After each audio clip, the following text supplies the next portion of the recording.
Hello नमस्कार दोस्तों, मैं शिवेंद्र आप सभी को स्वागत करते हैं शिवेंद्र ब्लॉग में। तो कैसे हैं दोस्तों? उम्मीद करता हूं आप लोग बहुत अच्छे होंगे। भाई लोग बता दूं कि वीडियो में बने रहेंगे तभी आप लोगों को सही जानकारी मिल पाएंगे। तो भाई लोग बता दूं, खेसारी भैया जब भी कुछ लेकर आते हैं एक से बढ़कर मतलब सॉन्ग लेके आएंगे, काफ़ी गजब का है।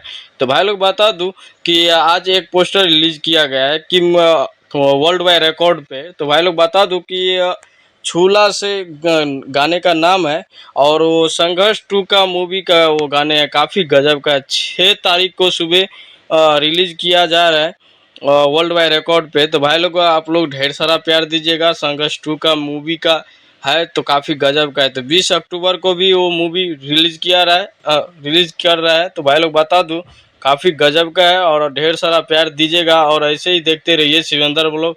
और भाई लोग शिवेंद्र ब्लॉग को सब्सक्राइब नहीं किए तो शिवेंद्र ब्लॉग को सब्सक्राइब कर लीजिए और ऐसे ही देखते रहिए न्यूज़। तो भाई लोग चलते हैं, अगले वीडियो मिलते हैं, तब तक के लिए अपना ख्याल रखें।